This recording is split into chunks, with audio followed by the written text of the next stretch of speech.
Hola, ¿sí me escucha? Sí, ¿no? Bueno, parece que he conseguido robar un poquillo de audiencia a Pablo, ¿no? Que lo veía un poquillo difícil, ¿no? Que el Global Interpreter Log parece que está ahí ya casi a punto de desaparecer, o sea que era interesante, la verdad. Pero bueno, pues nada, hoy vamos a hablar de datos sintéticos, ¿no? Y de LLMs, que también dicen que están así, se habla bastante últimamente de LLMs. Bueno, para los que no me conozcáis, soy Gabriel y trabajo como Machine Learning Engineer en Hugging Face, dentro de un equipo que se llama Argila. Y no sé si os sonará Argila, pero bueno, antes era una startup y justo este año, en junio de 2024, pues Hugging Face nos compró y pasamos a ser parte de Hugging Face. Y bueno, para los que no puedan conocer todavía las LLMs o ChatGPT o estas cosas, aunque creo que es difícil, pues nada, básicamente una LLM es un modelo muy grande, ¿no? Con billones de parámetros y que es capaz de procesar el lenguaje natural pues eso, para generar texto o realizar otras tareas, como podemos ver en la imagen. En este caso, pues le he preguntado qué es la PyConS y nada, pues la verdad que me ha dado una muy buena respuesta. Y bueno, para contextualizar un poco y antes de empezar con lo que son los datos sintéticos y el framework que hemos construido nosotros para datos sintéticos, que se llama Distillable, pues voy a hablar un poquito de cómo se entrenan estos modelos, porque es relevante, ¿no? Para luego los tipos de datos sintéticos que podemos generar con el framework. Entonces, bueno, las LLMs tienen una fase de preentrenamiento, ¿no? Que básicamente tenemos un dataset conformado por datos de internet, de libros, y es un dataset gigantesco, ¿no? Y lo que queremos en esta fase es que el modelo aprenda a predecir la siguiente palabra o más en concreto el siguiente token, ¿no?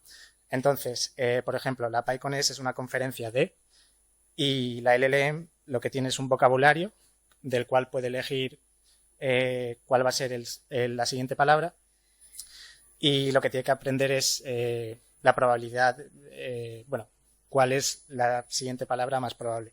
Y en este caso, pues Python, ¿no? La PyCon es una conferencia de Python. Vale, y después de este preentrenamiento, que lo que conseguimos con esto es que la LLM básicamente pues eso, aprenda la estructura de un lenguaje, gane el conocimiento en general, tenemos el aprendizaje supervisado, ¿no? Que es lo que puede ser lo más interesante o lo que realmente da a las LLMs las capacidades que tienen luego para realizar otras tareas. Y en el aprendizaje supervisado, básicamente, lo que hacemos es, tenemos un texto, pero ya sí que está más estructurado. Tenemos una parte que es la descripción de lo que va a hacer el asistente, que es lo que se conoce como el System Prompt. Luego tenemos otra parte que es lo que es el mensaje de usuario, que es lo que el usuario quiere que realice, la tarea que quiere que realice. En este caso, pues le está preguntando a la LLM cuál es el mejor lenguaje de programación, y luego, pues la respuesta, que es Python. Pues aquí lo que queremos es que la LLM, cuando le preguntemos cuál es el mejor lenguaje de programación, nos diga Python. Y por último tenemos una fase de alineamiento, o si habéis estado un poco más al tanto, a lo mejor lo conocéis como aprendizaje reforzado con feedback de humanos, o Reinforcement Learning with Human Feedback. Y en esta fase lo que queremos es no ya que aprenda una tarea, sino el estilo de cómo tienen que ser sus respuestas, o alinear la LLM a ciertos aspectos como seguridad o honestidad y este tipo de, y aspectos en general. Entonces, este tipo de dataset es muy similar a los de aprendizaje supervisado. Lo que pasa es que tenemos dos filas, dos columnas, por así decirlo. Y si os fijáis, el mensaje de usuario es el mismo, pero lo que ha cambiado ahora es que en uno tenemos un mensaje de asistente más escueto, y en el otro tenemos un mensaje de asistente pues más elaborado, ¿no? Y tal vez mejor para un humano si lo lee. Entonces lo que hacemos en esta fase de alineamiento es decirle al LLM, quiero que me generes un poco respuestas más distintas. No quiero que me generes cosas como la de la izquierda y quiero que me generes respuestas más como la de la derecha. Vale, entonces, bueno, este es un resumen básicamente de lo que es el entrenamiento de LLMs, ¿no? Tenemos la primera fase, que es el monstruo, el de preentrenamiento, luego tenemos la carita rosa, ¿no? Que es cuando hemos hecho ya el supervised fine tuning o el aprendizaje supervisado, y lo último, la carita sonriente, que es cuando ya hemos alineado la LLM y ya, pues nada, es útil. Vale, entonces, esta capacidad que ganan las LLMs de aprendizaje supervisado son también las que le permiten realizar tareas más complejas, y una de estas tareas es la generación sintética de datos, ¿no? De texto. Las LLMs son muy buenas generando texto, y además, si son muy buenas siguiendo instrucciones, las podemos utilizar para generar un dataset que luego podemos utilizar para entrenar otros modelos, ¿no? Entonces, unos casos de uso, por poner un poco en contexto y de manera visual, esto es, pues nada, generar otro dataset de aprendizaje supervisado para entrenar otra LLM. Y nada, esto es básicamente una instrucción y una respuesta, ¿no? Entonces, en este caso, lo que le hemos dicho a la LLM es, te voy a dar un documento, ¿no? Y lo que quiero es que a partir de este documento me generes una instrucción y una respuesta.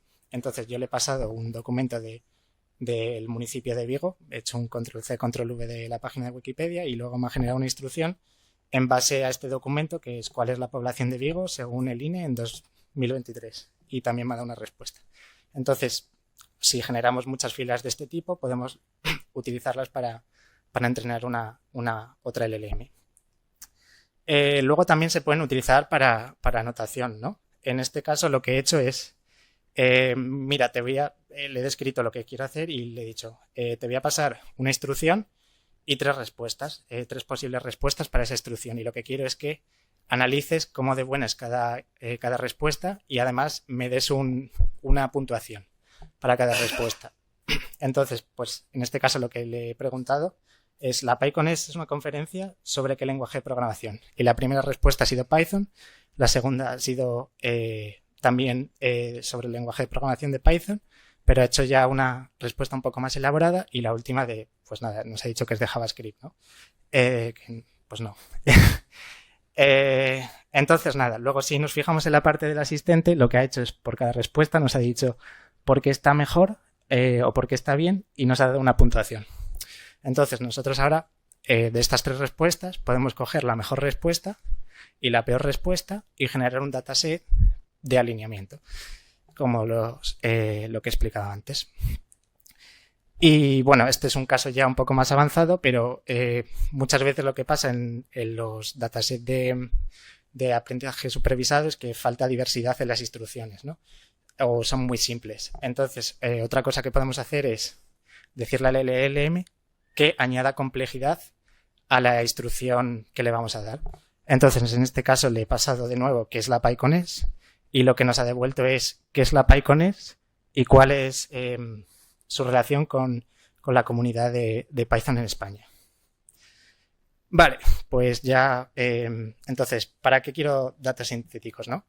Pues los datos sintéticos son útiles porque lo que nos permite es extraer conocimiento de una LLM mucho más grande, que es cara de correr en producción, y entrenar una más pequeña, más rápida y barata de correr en producción. Esto se conoce como model distillation normalmente. Ya fuera del mundo de las LLMs, también nos permite generar datasets de entrenamiento para otro tipo de modelos mucho más pequeños, para clasificación de texto, clasificación de tokens u otras tareas así más clásicas de NLP. Y por último también pues son muy buenas para anotar un dataset, que no sé si habréis estado en la tesitura alguna vez de anotar un dataset, pero es una tarea ardua y requiere humanos, y muchas veces pues es complejo, caro, y a lo mejor no es necesario y se pueden utilizar una LLM. Entonces, dicho esto, pues ahora es la parte en la que vengo a hablar de mi libro, o en este caso de mi framework, ¿no? Y nada, os voy a contar un poquillo cómo nació Distillable. Y básicamente, en Argila, nosotros a final de 2023, en octubre, noviembre, vimos que, bueno, pues que básicamente estaban empezando a proliferar los datasets generados con LLMs y principalmente pues con GPT-4 de OpenAI, porque en ese momento era la LLM más potente y que iba como 2 pasos por delante del open source. Y nada, también vimos que nuestros compañeros de Hugging Face pues entrenaron una LLM que se llama Zephyr, utilizando estos 2 datasets que estoy poniendo aquí, y nada, y tuvo muy buenos resultados y entonces dijimos, joder, pues ahí tenemos que meter la cabeza, ¿no? Porque esto de los datos sintéticos parece que va para adelante y creemos que podemos crear un framework, porque en ese momento lo que era la creación de datos con LLMs era básicamente un script de Python y ya está, y no tenía ni control de errores, ni reutilización de código, ni nada. Entonces, la idea de la primera versión de Distillable pues es bastante sencilla, ¿no? Nosotros tenemos un dataset de entrada y tenemos una LLM generadora.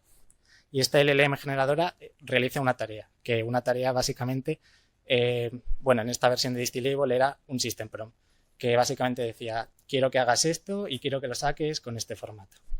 Y como lo sacaba con cierto formato, luego utilizando reyes y lógica, se podía extraer justo lo que queríamos. Entonces, con esta LLM generadora generábamos un conjunto de respuestas y luego teníamos otra LLM anotadora que también realizaba una tarea que básicamente anotaba estas respuestas para generar un dataset que se podía utilizar pues para entrenar otras LLMs principalmente. Y esto es lo que pues nosotros denominamos una pipeline de Distillable. Básicamente una LLM generadora que genera respuestas y luego esas respuestas las anota otra LLM. La LLM anotadora en ese momento casi siempre era una llamada HTTP a la API de OpenAI, pero bueno. Y nada, esto era el código de la primera versión. Básicamente cargábamos un dataset utilizando la librería de Hugging Face de datasets y nada, básicamente se instanciaba una clase de pipeline a la cual se le pasaban 2 argumentos, la LLM generadora y la etiquetadora o anotadora. Y nada, a cada LLM se le pasaba también una tarea. En este caso, si os fijáis, la generadora está realizando generación de texto y la etiquetadora está utilizando una tarea que se llama UltraFeedback, pero básicamente es una tarea de anotación. Y nada, luego llamábamos al método de generate, le pasábamos un dataset de Hugging Face, le decíamos cuántas generaciones queríamos por cada fila y esto pues nada, nos generaba el dataset final que se podía pusear directamente al Hugging Face Hub. Y bueno, pues esta primera versión, pues la verdad es que fue un éxito porque nos permitió crear muchos datasets, sobre todo para esta fase de alineamiento de las LLMs, que hoy en día pues siguen siendo citados en papers y fueron citados en bastantes papers relevantes como de compañías como Meta y de otros laboratorios top en lo que es el entrenamiento de LLMs. Pero pronto, a los 2 meses, pues nos dimos cuenta que la habíamos cagado seriamente porque, bueno, lo que hicimos un poco fue lo que yo denomino Hype Driven Development, ¿no? Que básicamente, pues nada, había mucho hype alrededor de las LLMs y nosotros tampoco nos lo queríamos perder. Queríamos sacar un framework rápidamente para poder anotar dataset con LLMs y bueno, esto aceleró el desarrollo de la biblioteca y hizo pues bueno que básicamente hubiera malas prácticas de software y todas estas cosas oscuras que todos conocemos, creo. Bueno, como he dicho antes, la LLM etiquetadora en ese momento era generalmente hacer una llamada a la API de OpenAI. Entonces la idea es que el proceso generador, bueno, la LLM generadora se ejecutara en el proceso principal de Python y entonces generaba, digamos, 5 respuestas y en segundo plano teníamos un thread corriendo, ¿no? Thread y Python, Yield y bueno, pues esas cosas de las que está hablando Pablo, además en la otra sala, para etiquetar de manera paralela estas respuestas. ¿Qué pasó? Pues que luego el Yield bloqueaba el intérprete de Python, entonces al final no era en paralelo, sino que era secuencial, bueno, un caos. Y luego además dejamos de utilizar la API de OpenAI para etiquetar y empezamos también a utilizar otras soluciones que nos requerían una llamada HTTP, sino que era cargar la LLM en nuestra máquina y correrla para etiquetar. Bueno, entonces al final acabamos mezclando código asíncrono, procesos threads, una locura, ¿no? Y bueno, luego ya al poco tiempo también nos dimos cuenta pues que esta pipeline era muy poco flexible, obviamente solo era un generador y un etiquetador y empezaron a salir ya más papers o más técnicas pues que no eran simplemente esos 2 pasos, sino que era una combinación de pasos y de llamadas LLMs y de otro tipo de procesamiento que con nuestro framework no podíamos hacer. Y bueno, y luego por último, pues las pipelines no eran escalables, nos servían para generar dataset de entre 10.000 filas, incluso 100.000 filas en un tiempo razonable, pero si queríamos generar algo más grande, del orden de 1.000.000 de filas, pues nada, esto no era escalable. Entonces, en la versión 1.0 o 1X, como la queréis conocer ahora, porque ya vamos por la 1.3.2, pues nada, decidimos aprender de nuestros errores y olvidarnos un poco del hype-driven development y decidimos pensar un poquito lo que queríamos desarrollar. Entonces, nada, nos dijimos, tenemos que permitir construir pipelines tan flexibles como se pueda, porque esto se mueve muy rápido y no queremos tampoco acotarnos a una cosa y quedarnos cortos otra vez. Entonces lo que decidimos es que básicamente nuestras pipelines iban a tener varios pasos y cada paso puede recibir una entrada y generar una salida y esta salida de un paso puede entrar a otro paso y entonces lo que decidimos es hacer una pipeline que permitiera organizar los pasos en un grafo cíclico directo y para orquestar su ejecución y nada, y luego básicamente decidimos también tener las interfaces muy flexibles, tanto como pudiéramos. Bueno, las tareas no pueden ser solamente un system prompt, deben permitir también ejecutar varias llamadas a una LLM. Hay ahora ya muchas tareas utilizando LLMs que lo que hacen es, por ejemplo, la de evolucionar la instrucción que he enseñado al principio, se puede ejecutar varias veces para ir añadiendo más complejidad cada vez, ¿no? En cada iteración. Entonces lo que decidimos es que las tareas utilizan una LLM y no al revés. Y bueno, la ejecución de la pipeline tiene que ser lo más paralelizable posible, que nos permita generar los datasets lo más rápido posible y además las pipelines tienen que ser escalables y para estas dos últimas cosas pues decidimos básicamente olvidarnos de los threads, utilizar procesos para ejecutar cada paso, para correr cada paso y desarrollar una arquitectura basada en colas, como veremos ahora. Entonces, la arquitectura de Distillable 1.0, básicamente tenemos una lista de pasos que se organizan en un grafo, como se puede ver aquí. Y nada, tenemos lo que son los pasos, que básicamente es una función de Python que recibe una lista de diccionarios y los puede procesar de alguna manera. Y luego tenemos las tareas, que son un paso que sabe también utilizar una LLM para procesar estos datos de manera especial. Bueno, todos los pasos corren en un proceso aislado, lo que significa que todos los pasos tienen su intérprete de Python y aquí ya no entra en juego el Yield de Python. Y además los pasos tienen un ciclo de vida que permite, antes de empezar a procesar los batches, también ejecutar recursos adicionales o conectarte a bases de datos o demás cosas que se necesitan. Bueno, un setup previo al procesamiento de los datos. Bueno, aquí están cargados ya todos los pasos y nada, una vez que ya están cargados todos los pasos, En este caso, el paso 1 lo que está haciendo es cargar un batch, que como he dicho antes es simplemente una lista de Python que contiene diccionarios en el cual las claves son las columnas y los valores, pues el valor de cada fila, ¿no? Entonces, lo que ocurre es que cada paso va procesando los batches y soltándolos para el siguiente paso. Y como se puede ver, cuando el paso 1 ha acabado, el batch 1 pasa al paso 2, el paso 1 ya está cargando el batch 2 y bueno, esto ocurre de manera paralela. Y como he mencionado antes, la arquitectura de Distillable está basada en colas. ¿Y esto qué significa? Pues que los procesos se comunican mediante colas. Entonces, cuando el paso 1 quiere soltar el batch 1, lo que realmente está haciendo es que está poniendo el batch 1 en una cola que está siendo gestionada por el proceso principal de Python, que tenemos un componente que se llama el Batch Manager, el cual se encarga de sabe a qué paso tiene que enviar cada batch. Y en este caso, pues nada, cada paso tiene también una cola de entrada y lo que el Batch Manager hace es que pone el batch de entrada en la cola de cada paso. Vale, y entonces, bueno, por pasar un poco ya más al código también, aquí lo que podemos ver es cómo se declara un paso en la nueva versión de Distillable, ¿no?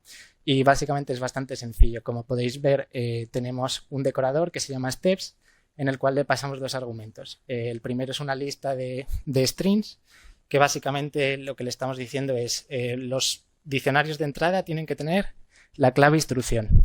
Y lo que va a generar este paso es una nueva clave que se llama instrucción procesada.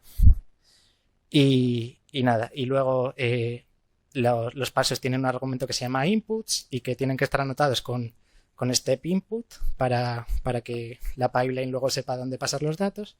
Y además se le pueden poner parámetros de runtime, ¿no? Que podemos luego especificar más tarde. Y en este caso, pues nada, el paso que he puesto de ejemplo básicamente está cogiendo una instrucción y si el parámetro lower está igual a true, pues la instrucción la está poniendo toda en minúscula y poniendo el resultado en una nueva clave llamada instrucción procesada. Y nada, y luego suelta la lista y ya está. Y bueno, esto es una pipeline como se declaran ahora en la versión 1.0. Básicamente tenemos un Contest Manager que se llama Pipeline y dentro de este Contest Manager lo que hacemos es crear instancias de los pasos. En este caso, pues nada, estamos creando un paso para cargar datos del Hugging Face Hub. Estamos creando una tarea que se llama Test Generation, que utiliza una LLM para hacer una generación de texto. Luego estamos también creando la misma tarea, pero con otra LLM. Y finalmente estamos agrupando el resultado de las dos tareas y pasándosela a otra tarea que también utiliza otra LLM para anotarlo. Y para conectar los pasos, pues utilizamos esta sintaxis con los operadores no me acuerdo cómo se llama, el raise if operator, creo, en el cual le estamos diciendo, pues la salida del low hub dataset se la das al test generation with Notus, se la das al test generation with Zephyr y la salida de estas dos tareas, bueno, me he comido un paso, pero se tendría que dar a combine columns y luego a ultra feedback. Y nada, si habéis utilizado Airflow, supongo que esta sintaxis os será un poco familiar. Y para acabar, pues nada, una vez que tenemos la pipeline declarada, ejecutamos el método de run, en el cual podemos especificar los runtime parameters de todos los pasos. Y nada, cuando este método acaba, lo que nos da es un dataset que podemos empujar directamente al Hugging Face Hub. Entonces, bueno, ¿qué características tiene Distillable 1.0.0? Pues tenemos integración con casi todos los frameworks, ¿no? para cargar LLMs y para generación de texto como Transformers, Llama CPP o Llama y bueno, también con APIs como la de OpenAI, Anthropic y demás. Las pipelines ahora sí que son escalables. Como he dicho antes, cada paso corre en su proceso e incluso gracias a la arquitectura de colas, cada proceso puede estar replicado un número de veces que nosotros queramos para que tengamos vaya la generación más rápido. E incluso también podemos escalar estas pipelines en supercomputadores, es decir, en clústeres con más de un ordenador, de una máquina. Las pipelines son flexibles, como os he enseñado, básicamente un paso es una función de Python en la cual podemos hacer básicamente lo que queramos. Podemos añadir filas a los diccionarios, podemos filtrar filas. Luego tenemos la Distillable cuenta con una caché, y esto es muy útil porque puede ser que ejecutemos una pipeline, la paremos y luego al volver a ejecutarla se puede retomar la ejecución a partir del punto en el que lo dejamos. Tenemos un ecosistema de tareas que es amplio y que está al día. Nos leemos nosotros los papers y luego podéis vosotros utilizar las tareas. Y bueno, tenemos otras características como la generación estructurada, que permite delimitar lo que queremos que la LLM genere para que, por ejemplo, genere JSON, siga un regex y bueno, otras más características que tampoco os quiero aburrir mucho. Y bueno, ¿qué hemos conseguido con Distillable 1.0? Pues nada, en estos últimos meses he estado generando unos cuantos datasets que están en el Hugging Face Hub, por si alguien los quiere echar un vistazo. Todo lo que generamos es open source. Intentamos que la licencia sea lo más permisiva posible. Y bueno, y hemos visto también una adopción de la comunidad de Distillable, ¿no? El repositorio cuenta ya con 1500 estrellas, que no está mal para llevar un año. Y bueno, no está mal, ¿no? Y bueno, pues ahora llega el momento, ¿no?, en el que la cago y corro una demo que no funciona, ¿no? Vamos a ver si soy capaz. A ver. Bueno, lo que estáis viendo aquí es básicamente un espacio de Hugging Face, básicamente un frontend, que está corriendo Distillable por debajo, ¿no? Y sí que es una abstracción un poco de alto nivel, ¿no? Para usuarios con menos expertise de programación puedan utilizar también esta herramienta. Entonces, tenemos un texto de entrada, ¿no?, en el que básicamente describimos el dataset que nosotros queremos generar, ¿no? Y en este caso lo que le he dicho es que quiero generar un dataset, ¿no?, que es experto en gallego y que además también es experto en Python, ¿no? Porque claro, la PyCon es en Vigo y es de Python, ¿no? Entonces hay que generar un dataset en gallego de Python, es obligatorio. Y nada, entonces ahora si le damos aquí a generar sample, lo que va a hacer es que a partir de nuestra descripción, esto está utilizando Distillable por debajo y va a generar un system prompt mejorado, ¿no?, y que finalmente va a utilizar para generar un dataset de instrucción y respuesta que luego podemos entrenar para entrenar otra LLM. Y bueno, no soy capaz de leerlo porque tengo miopía, pero creo que lo ha generado en español casi todo. Pero bueno, lo bueno de esto es que el prompt que nos genera lo podemos modificar y ajustarlo un poco. Voy a volver a probar a ver si genera algo más gallego.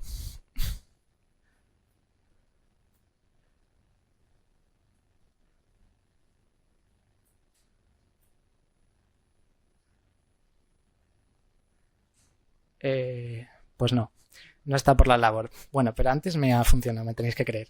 Y vale, bueno, volviendo a la presentación.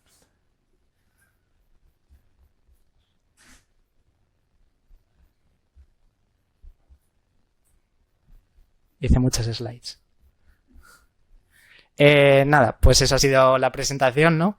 Y nada, si queréis contactar conmigo o hablar después conmigo, por aquí estaré. Y nada, también si queréis seguirme en Twitter o conectar el link en LinkedIn, normalmente hablo de datos sintéticos y de entrenamiento de LLMs.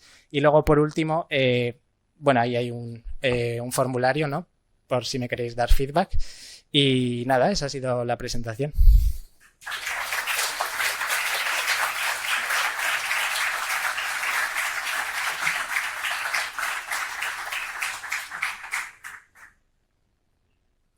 ¿Preguntas?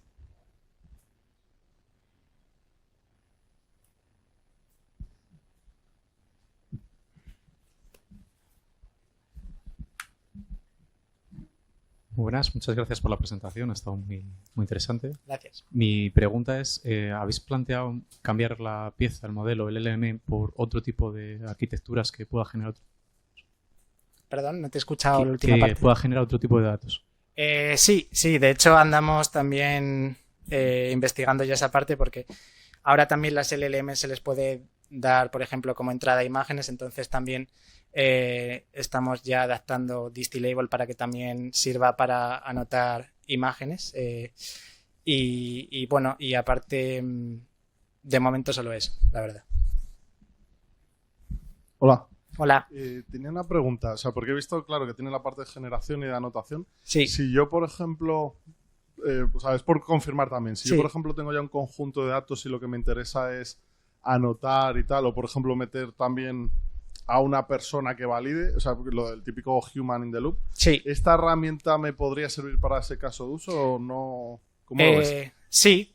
De hecho, lo que pues, bueno, tenemos tareas en Distillable ya también para hacer otro tipo de tareas como clasificación de texto. Y bueno, Distillable también nació un poco a raíz de ser una herramienta complementaria a nuestra otra herramienta que se llama Argila, que básicamente es una anotación una herramienta para anotación de datos con humanos. Entonces, Distillable también tiene una integración que lo que te permite es subir los datasets resultantes a Argila, en el cual puedes, bueno, validar el dataset generado también con humanos. Qué bueno, muchas gracias. Nada.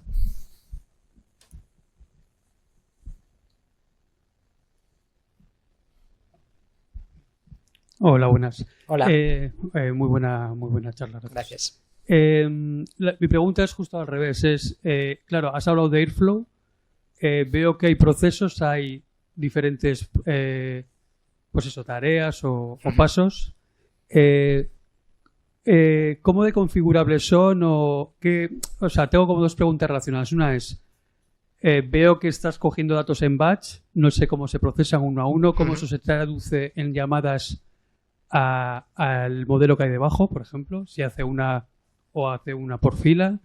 Y lo otro es eso, pensando, oye, estáis usándolo para anotar, pero ¿cómo de customizable es para que las llamadas de cada paso me permita hacer cualquier otra cosa con el modelo? Sí, pues para la primera pregunta, bueno, he dicho que se parece un poco a Apache Airflow, pero a lo mejor se parece un poco más a Apache Beam, que no sé si lo conoces. Y nada, básicamente lo de cuántas llamadas se hace a la LLM depende un poco. Por ejemplo, si estás utilizando una LLM que tú cargas en tu ordenador localmente, lo que se hace es, bueno, se hace el procesamiento en batch. Entonces ahí es como que se llama una vez al bucle de generación de la LLM y luego dependiendo también de la tarea que se utilice para anotar, si estás utilizando una API como la de OpenAI, pues se harán una o varias llamadas, porque hay varias tareas. A lo mejor en una puedes enviar como el batch entero, mientras que en otra tienes que enviar uno a uno cada fila, ¿no? Pero bueno, aparte de eso, en la 1.4.0 también ya hemos metido una parte de integración con las APIs de OpenAI para utilizar las características estas que tienen ellos de batch, ¿no? En el que le subes el dataset y en algún momento te lo procesan y se abaratan los costes también. ¿Alguna pregunta más?